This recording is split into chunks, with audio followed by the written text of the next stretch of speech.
With Captain Marvel and Avengers Endgame on the horizon, we're very excited for the future of the Marvel Cinematic Universe. But we're sure that you know that by now, with all of the theories we've come up with since Infinity War. Now that we know Disney will be buying 21st Century Fox for $71.3 billion, yeah, that's billion with a B, we're even more curious about the MCU's future, and thinking of all the comic book storylines that we'd love to see on the big screen.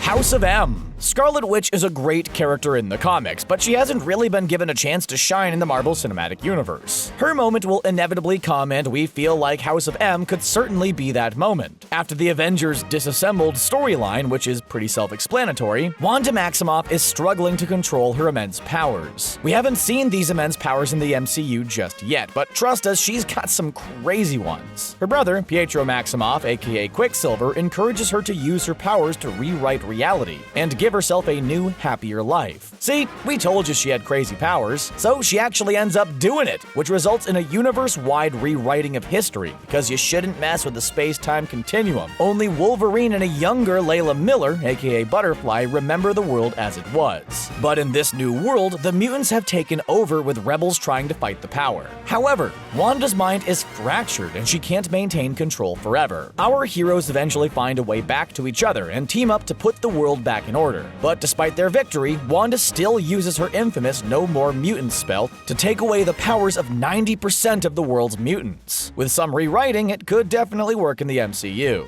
Secret Invasion. Skrulls are finally going to be introduced to the MCU in Captain Marvel, so it's safe to assume that we'll see the Secret Invasion storyline in the movies at some point. It would literally take no setup, since the Skrulls will have already been introduced. It's a story of who do you trust, and by the end of it, your answer should be nobody. For a time, everything that could go wrong in the Marvel Universe was going wrong. Nick Fury was MIA, S.H.I.E.L.D. was doing very un-Shieldy-like things, and everything was just odd. All of this was because of those pesky Skrulls. These aliens could literally shapeshift into anybody. Now, if they shapeshift into Thor, for example, they wouldn't be able to use the same powers as him. But they'd be able to look exactly like him to the point where you couldn't notice a difference, no matter how hard you try. Of course, they used this power for evil and infiltrated every branch of government and superhero team known to man. In the finale, the Skrulls fight the Avengers, the X-Men, and even supervillains who try to defend the planet. In the end, our heroes win, and Norman Osborn, aka the Green Goblin, wins the day by becoming the head of world security, ushering in the Dark Reign.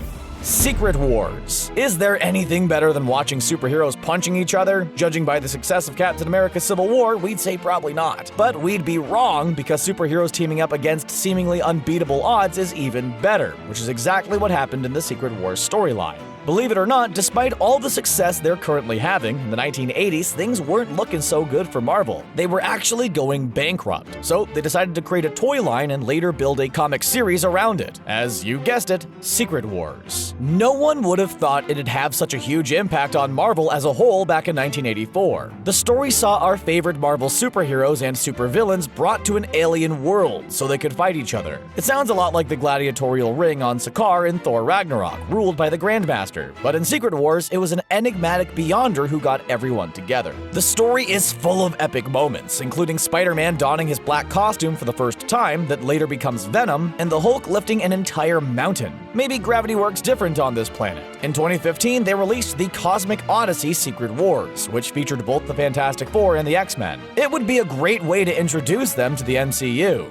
Avengers vs. X-Men. Sticking with when the X-Men will join the MCU, which we're sure is bound to happen at some point, even if it's years from now, fans are definitely going to want to see how the group of mutants will interact with Earth's mightiest heroes, the Avengers. Like every time the Avengers meet someone new, they'll probably fight first, which has us salivating at the mouth just from the thought of seeing Hulk do battle against Wolverine. Yes, we've seen heroes versus heroes in the MCU with Civil War, which was more of an Avengers movie than a Captain America movie if you think about it, but the Avengers vs. X-Men storyline is much more than just a fight over the Sokovia Accords. It's a battle of differing ideologies. Captain America's determined to keep the world safe from all threats, while Cyclops is trying to keep the mutants safe. but is buckling under the pressure. He sees hope in acquiring the Phoenix Force, but Cap sees it as a terrible decision that may destroy the world. In the end, they're both right. The Phoenix Force causes a ton of destruction, but at least it brings the mutants back to their world after finding Hope Summers, its one true host. The storyline would definitely work wonders since it'd feature all of our favorite heroes. We guaranteed it'd make a killing at the box office.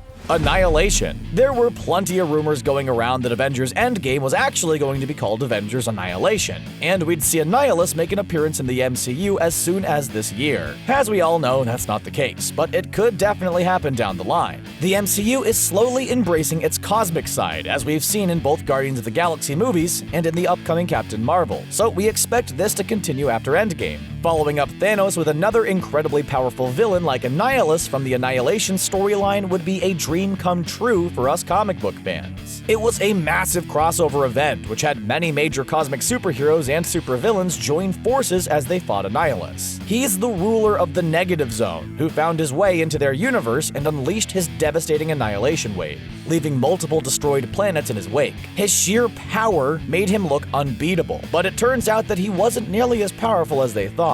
Annihilus captured Galactus and was using his energy to power his weapons. If you didn't know, Galactus is also ridiculously strong, so just imagine how powerful his energy made Annihilus's weapons. While we've already seen space battles in the MCU, we haven't seen anything involving the entire universe. This could be bigger than anything Marvel Studios has done so far.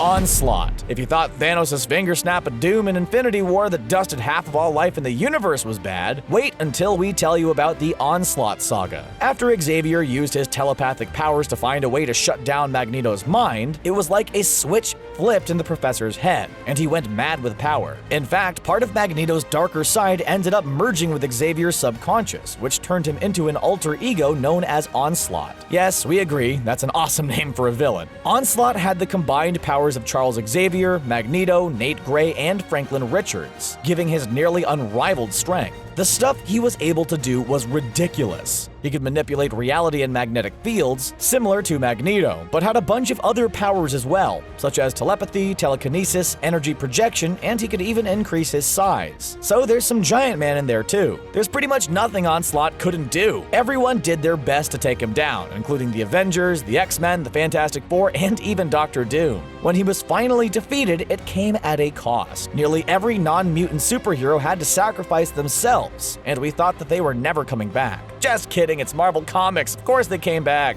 Maximum Carnage. If you saw Venom in theaters, you saw the kind of movie that Marvel Studios doesn't tend to make. It was dark and violent, but surprisingly not R-rated, which ended up benefiting Sony in the end. There was an era where comics were also dark and violent, with Maximum Carnage being the comic that encapsulated everything from the so-called extreme era of comics that was frowned upon in the early 90s. The story featured Cletus Cassidy, aka Carnage, assembling a group of deranged villains like his lover, Shriek, and the Spider Doppelganger to cause chaos in the streets of New York City. Unlike most villains, there was no end goal for Carnage. He was driven by chaos and just wanted to watch people suffer, which is exactly what he ended up doing. Spider-Man realized that he didn't have a chance against this crazed group of lunatics, so he was forced to team up with one of his greatest enemies, Venom. While Spider-Man and Venom are one heck of a fearsome duo, they still weren't able to take out Carnage's clan, and needed to unite with Captain America, Iron Fist, and Deathlock just to have a shot. It was a darker Spider-Man story, but if he stays in the MCU, Spider-Man deserves an event solely focused on him. Secret War. No, this has nothing to do with the 1984 and 2015 Secret Wars storylines. This is just Secret War, without the S. Man, Marvel should have gotten a bit more creative with their titles, because this is kinda confusing. While the lack of an S is an important difference separating these two, there's another big difference. Rather than involving every superhero on the planet, Secret War was an intimate storyline that focused only on a few select Marvel characters. It was much less complicated and was an undercover Black Ops story,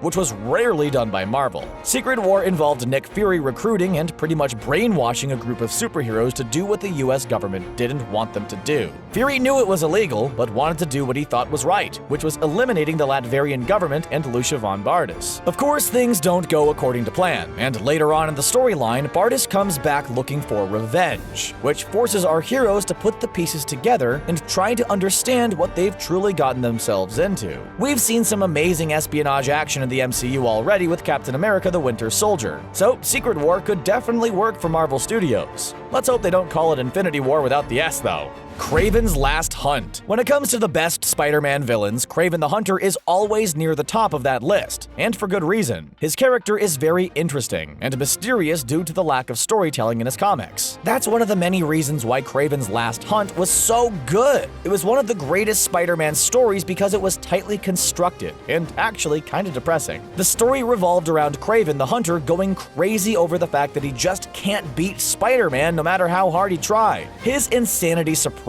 the web-slinger, allowing him to get knocked out by Kraven before he tries to bury Spidey alive. Kraven then takes on the mantle of Spider-Man to prove that anything old Webhead could do, he could do better. Yeah, that escalated pretty quickly. Unsurprisingly, Spider-Man managed to break free, but the experience left him shook, as the kids say. To make matters worse, after seeing Spider-Man in the flesh, Kraven decided to take his own life, ending his hunt. It might not have felt like a crossover event, but in 1988, it was a crossover between 3 Spider-Man titles. Kraven's a key Spider-Man villain who's yet to appear in the MCU, or even the Sony movies. But if he does ever show up, there's no better story to introduce him than this one.